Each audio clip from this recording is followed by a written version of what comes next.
La rébellion de Lucifer contre Dieu qui a eu lieu au ciel est un mystère complexe que nous allons examiner aujourd'hui. Mais où était Dieu lorsque Lucifer a conspiré contre lui? Pourquoi ne l'a-t-il pas arrêté immédiatement? Aujourd'hui, nous allons voir où était Dieu pendant la rébellion de Lucifer. Lucifer, le chérubin gardien, parfait dans toutes ses voies, était si glorieux qu'il marchait sur les pierres de feu et était un leader respecté dans le culte céleste. Il entrait dans la présence du Tout-Puissant et regardait directement le visage de Dieu, un privilège que seuls quelques anges possèdent. Mais Lucifer a commencé à se regarder trop. Il a commencé à se concentrer sur sa propre beauté et perfection, ce que personne ne pouvait nier. Mais ensuite, l'orgueil est entré en lui, ce qui l'a poussé à ne plus vouloir être comme Dieu. Cela l'a poussé à vouloir être Dieu. La Bible a plusieurs façons de dépeindre Satan. Nous le voyons dans le jardin d'Éden sous la forme d'un serpent, et depuis lors, il n'a cessé de tromper et d'égarer les hommes. Le Seigneur Jésus l'appelle le père du mensonge. Lucifer était connu comme le fils de l'aurore. Dans l'art, il est régulièrement représenté comme une figure masculine portant une torche de feu, impliquant qu'il annonçait souvent l'aube d'un nouveau jour. Dans l'Ancien Testament, Lucifer est d'abord appelé « étoile du matin » dans Ésaïe 14, verset 2. Il est écrit « Comment es-tu tombé du ciel, étoile du matin, fils de l'aurore? Tu as été précipité sur la terre, toi qui terrassais les nations. » Le nom de Lucifer, quant à lui, a été traduit du mot hébreu « Hallel », qui signifie « éclat ». Dieu a créé Lucifer avec tous les autres anges au ciel. Cependant, Lucifer a fini par se rebeller contre Dieu, ce qui a conduit à sa chute. Ce récit intrigant soulève des questions sur pourquoi Dieu aurait créé un ange seulement pour qu'il se retourne contre lui et devienne l'incarnation du mal pour l'éternité. Étant autrefois le plus radieux et splendide de tous les êtres célestes, Lucifer vivait parmi l'armée céleste et se tenait comme un chérubin gardien ou un chargé du devoir sacré de diriger le culte au ciel. Pourtant, dans les profondeurs de son cœur angélique, une transformation subtile s'est produite. La beauté de Lucifer, autrefois un reflet de la splendeur de Dieu, a allumé une étincelle d'orgueil. Il a pris conscience de sa nature impressionnante et est devenu jaloux de l'honneur qui appartient uniquement au Dieu Tout-Puissant. Les chœurs angéliques qui louaient autrefois le Créateur résonnaient maintenant de notes d'amour de soi et d'adoration. Satan s'aimait plus qu'il n'aimait Dieu. La sagesse de Lucifer, autrefois un phare d'illumination divine, a diminué alors qu'il méditait ses pensées interdites. L'essence même de son être a commencé à scintiller d'ambition. Lucifer, le chérubin oint, aspirait à plus que sa station désignée. Il désirait s'élever pour revendiquer le trône que seul le Tout-Puissant pouvait occuper. Et ainsi, l'orgueil s'est enroulé autour de son cœur. Il murmurait des promesses de souveraineté, d'un royaume où il régnerait en maître.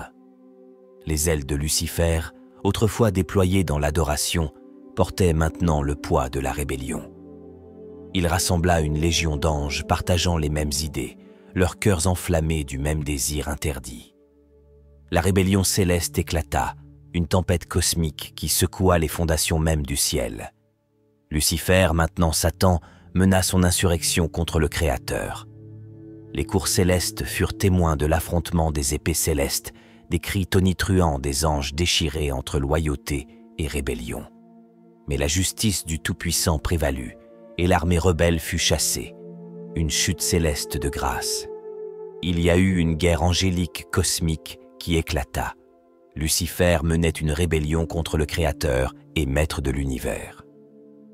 Le livre de l'Apocalypse capture cette scène dans le 12e chapitre du livre où nous voyons l'archange Michel et ses compagnons anges combattant contre un dragon et ses anges. Ce dragon n'est qu'une représentation ou une manifestation de Lucifer. Satan, sous la forme du dragon, n'était pas assez fort pour vaincre l'armée des cieux, et lui et ses partisans furent bannis du ciel. Le dragon tomba de la grâce, et Satan commença à opérer sur terre. Lucifer devint Satan, et ses anges partisans devinrent des anges déchus. Cela rappelle que l'orgueil, le plus mortel des péchés, peut corrompre même les âmes les plus pures. La chute de Lucifer sert d'avertissement pour nous, reflétant le danger de l'excès d'importance personnelle. Cela nous enseigne qu'aucun être, aussi exalté soit-il, n'est à l'abri de l'attrait de l'orgueil. Alors, quand nous regardons les étoiles et admirons leur éclat, souvenons-nous aussi du chérubin déchu dont l'orgueil a terni la lumière céleste. Car dans l'histoire de Lucifer, nous trouvons à la fois un avertissement et un espoir, un témoignage de l'équilibre délicat entre révérence et rébellion. Que faisait Dieu pendant cette guerre angélique cosmique? Dieu, le Créateur tout-puissant, veillait sur tout alors qu'une grande rébellion se déroulait dans les cieux. Souvenez-vous, Dieu ne paniquait pas. Le psaume 2, verset 4, dit que le Seigneur est assis sur son trône et rit. Dieu était sur son trône riant, tandis que l'ennemi conspirait contre lui. Rire est la plus haute forme de guerre spirituelle. Pourquoi? Parce que vous exprimez votre victoire et riez depuis votre siège céleste, tout comme Dieu. Ces références, cependant, ne sont pas à propos d'amusement ou d'humour, mais expriment sa souveraineté, son autorité et la futilité de s'opposer à sa volonté. Rappelez-vous, il est dit dans Éphésiens 2, verset 6, que vous êtes assis avec Christ dans les lieux célestes. Vous êtes assis avec Dieu. Vous pouvez rire sur votre siège, tout comme Dieu rit sur le sien. Les anges se battaient, leurs ailes brûlant de rébellion, tandis que Dieu observait avec une compassion inébranlable. Au ciel, où le temps passe différemment, la présence de Dieu était comme une lumière vive, brillant encore plus que le soleil. Son trône, fort et stable, restait inébranlable pendant la commotion. En ce moment, Dieu gouvernait et régnait sur l'univers comme il l'avait toujours fait. Son trône était toujours au centre de tout. Cependant, Dieu n'était pas seulement en un endroit, il était partout, englobant tout à la fois. Cela s'appelle son omniprésence. Dieu est partout, tout le temps, simultanément. Lorsque Lucifer, autrefois un ange respecté, s'est rebellé, Dieu a ressenti de la compassion. Il est important de se rappeler que Dieu est un Dieu d'émotion. Il ressent et pense, et au moment du retournement de Satan, Dieu a dû ressentir un grand chagrin face à la rébellion de l'un de ses anges les plus précieux. La rébellion a causé le chaos. L'univers entier tremblait probablement de terreur. Mais même alors, Dieu aimait toujours sa création. Rien ne pouvait interrompre son amour pour la création. Même si tout semblait s'effondrer à ce moment-là, Dieu a permis aux anges de choisir ce qu'ils devaient se faire. Certains sont restés fidèles, mais d'autres ont suivi Lucifer. C'était comme une guerre dans les cieux. Cela en dit long sur le caractère de Dieu. Il donnera toujours à ses créatures le choix de l'aimer. Le fait est que sans choix, il ne peut y avoir d'amour. Le silence de Dieu pendant ce conflit a cependant confondu les anges. Certains ont dû penser qu'il les avait abandonnés, mais d'autres ont sûrement continué à croire en sa justice. Le silence de Dieu n'était pas dû à un manque d'intérêt. C'était comme une toile blanche attendant que le destin y soit peint. Cette perspective sur ce que Dieu faisait nous donne un sentiment de sécurité en sachant que Dieu sait ce qu'il fait. Même la destination finale de Satan et de ses anges témoigne de l'amour et de la pitié que Dieu a pour eux. Après la rébellion, Dieu a montré de la miséricorde. Au lieu de détruire les anges déchus, il les a envoyés en exil, une sorte d'exil cosmique. Même s'ils se sont rebellés, il y avait encore de l'espoir. Le plan de Dieu s'est déroulé au fil du temps, menant à la naissance de Jésus-Christ. Le Seigneur Jésus était, bien sûr, présent pendant la rébellion de Lucifer, dans chaque partie, les combats, le chaos et la tristesse. Son silence rappelait à tous que l'amour signifie avoir des choix, même lorsque ces choix mènent à des ennuis. La décision de Dieu d'exiler Satan plutôt que de l'exécuter immédiatement soulève de nombreuses questions théologiques et nous invite à examiner de plus près la justice et la miséricorde divine de Dieu.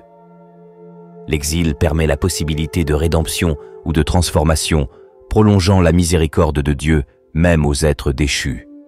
Cependant, l'existence continue de Satan alimente également la lutte cosmique entre le bien et le mal, servant de test pour la fidélité de l'humanité.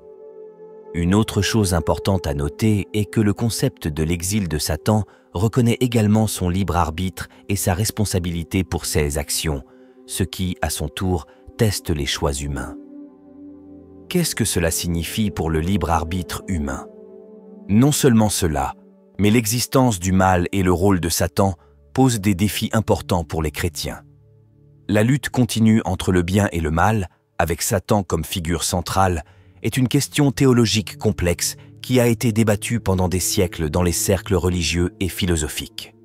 En plus de ces implications théologiques, l'idée de blâmer Satan pour les méfaits a été une pratique courante dans les cercles religieux tout au long de l'histoire.